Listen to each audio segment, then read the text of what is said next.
From epic battle scenes, impenetrable costumes, and impossible stunts, Marvel constantly has their fans' jaws dropping. With 98% of the footage from the MCU films being sent to the special effects editing professionals, it isn't hard to imagine how different our favorite Avengers look behind the scenes. But imagining and seeing are two different things. From Endgame to WandaVision and Peter Parker in between, you won't believe how dramatically different these Marvel scenes look without the power of VFX and CGI. Just a big chocolate missile. How iconic was this girl power moment in Avengers Endgame? However, while it may have come together seamlessly on screen, the arrival of the female Avengers took a bit more extra work behind the scenes. As you can see here, each Avenger had to be added in almost one by one. Some of them were included using special effects, and others just popped up from underneath the camera's view. You got something for me? Captain America's encounter with himself while searching for the Infinity Stones was already mind-boggling. But watching how they filmed the scene hurt our brains even more. Chris Evans filmed both parts individually with his stunt double, swapping roles between takes. The editors did their magic later on to make it seem as if it truly was a double trouble situation. I can do this all day. Yeah, I know. Although heartbreaking, watching Tony Stark's sacrifice again is worth it, just to see how it looked behind the scenes. There was actually no Infinity Glove, no battle raging around him, and no Thanos looming over him, just RDJ's pure talent. This Vision versus Vision fight in WandaVision took a lot of work. Paul Bettany filmed this scene with his stunt double, and they later digitally enhanced his stunt double's face to look like Paul instead. You can also see that the upper part of Vision's suit, as well as the environment around them, was added in later with special effects. But I'm not the true Vision. Getting to see the true strength of Wanda's powers in WandaVision was epic, but the cast and crew weren't treated to the same experience while Elizabeth Olsen was filming. Without special effects, Wanda's combustion in the Westview town square kinda looked a little like an adult temper tantrum. But it's still impressive to think about how it all came together in the end.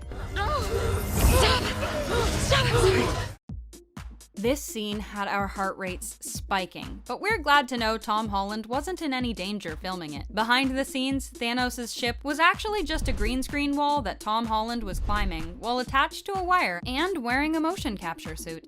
We're too high up, you're running out of air. That makes sense. The final battle was much less anticlimactic behind the scenes than on screen. The majority of the time, the cast wasn't even on set with one another at the same time. The day where the Avengers charged was when they had the most people on set, and even that pales in comparison to all the digital enemies we saw in the final cut. If you look closely, you'll see the Avenger army charged into a green screen. Filming Black Widow and her motorcycle was an event that included a Harley bike specifically created for the film, stunt doubles, and motorcycle cameras.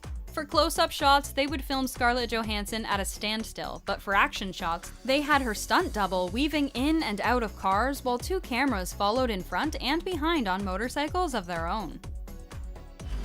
I'm always picking up after you, boys.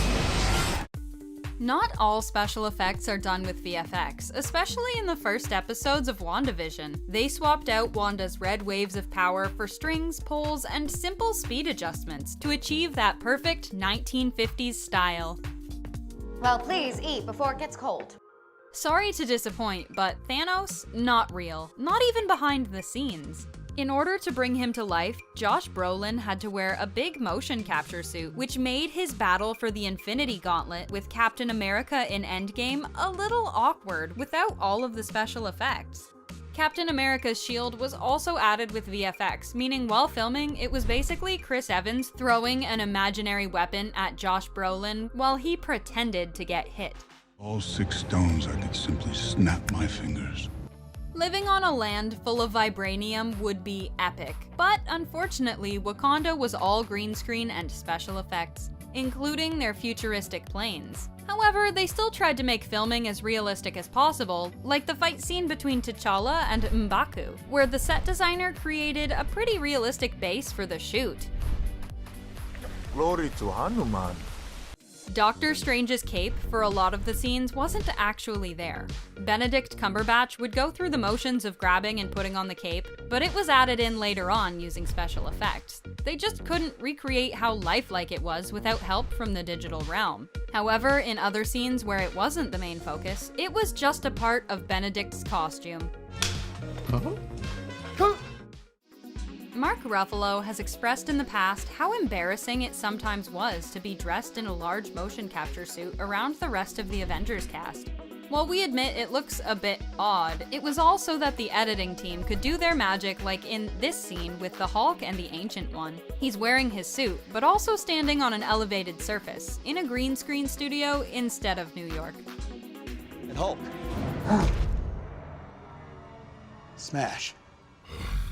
It's obvious to see that the Spider-Man illusion battle was completely done using digital effects thanks to the company Framestore. However, how did they get Spider-Man to move so much like Tom Holland? Well, they made sure that they filmed the stunts and movements with Tom in a motion capture suit, so that they'd be able to add the extra realism to the scene. Zendaya's part was also added into the digital sequence later on. We saw plenty of different versions of Vision in WandaVision, however, what we didn't realize is that for a portion of the series, he was actually blue. Avatar blue. The showrunners worked with the makeup department to find what color paint would look the best translated in black and white. Turns out blue looked much better than maroon, and they stuck with the color through every black and white scene he shot. Humans are odd. Valkyrie's entrance was intense, but when you take a peek behind the curtains, the intensity is deflated. The horse she was riding was actually just an animatronic, and the area around her was completely green screen. Even Wanda's magical drop down was done with just Elizabeth Olsen and a harness. As much as we wish these portals were real, those magic rings we see in Doctor Strange are actually just shiny metal circles with a green screen backdrop. They were elevated to give the effects of the actors stepping in and did help them meet their marks, evidently adding a little more realism to it all. Hi everyone, I hope you're enjoying this film. To get Captain Marvel in the air involved a lot of VFX, green screen, and major dedication from Brie Larson. The actress was attached to a contraption made of poles that allowed the film crew to rotate her and manipulate her in any direction they needed. This was all done in front of a green screen so that her powers, location, and even part of her suit could be added in during post-production. It takes a lot to make a superhero look fabulous. The Spider-Man cast didn't actually film in London, at least for this battle scene in Far From Home. The VFX team created a digital London for the film, while the actors performed in a studio with minimal props and structures compared to what we see in the final cut. Sorry to break the illusion, but Iron Man's suit wasn't actually physically there the majority of the time. Oftentimes, RDJ would just wear part of the armor on top of a motion capture suit. There were other scenes where he would wear a physically larger suit, with his helmet being the only part added with VFX. It really depended on what the script required of him that day. Is everything a joke to you? Funny things are. The Marvel creators got to spend extra time playing around with Falcon for his new series, Falcon and the Winter Soldier, and we aren't complaining. They put in the work, researching and using footage from skydivers in order to get the perfect look for the Falcon's flying scenes. They seamlessly fit together raw shots and digital creations to give us these shots. Getting Chris Evans to look a lot smaller than he really was a challenge. The production team had to go through multiple steps. First, the scene was filmed with body double Leander Dini, who still had to diet for the role. They then digitally replaced his face with Chris Evans in editing. Sometimes they would even have to scale down the actor compared to the environment, depending on the scene. Iron Man wasn't the only one with cool gadgets at his expense. We got to see Happy's plane in Spider-Man Far From Home, and we were just as impressed as Peter Parker. However, behind the scenes, the plane didn't really exist. While they did build part of the interior as a set, the majority was created digitally. Watching how they filmed the Rocket Raccoon scenes is kind of unsettling. Take a look. Rocket was, of course, created digitally, but in order to capture realistic movements, Sean Gunn, the director's brother, acted out the scenes in a motion capture suit. Because of the animal-like movements he was able to replicate. The Vulture wasn't slick and fast, which means the Spider-Man filmmakers needed to make sure the Vulture's special effects portrayed his heaviness. It required some research on how humans look flying with jetpacks, so that they could replicate it and then add in those digitally created wings. Is an intense look. No wonder it seems like Marvel takes forever to release their new projects. It's because a lot of editing and behind-the-scenes work goes into making these MCU scenes top tier, and we aren't complaining. What scenes were you most shocked to see without special effects? Thanks for watching!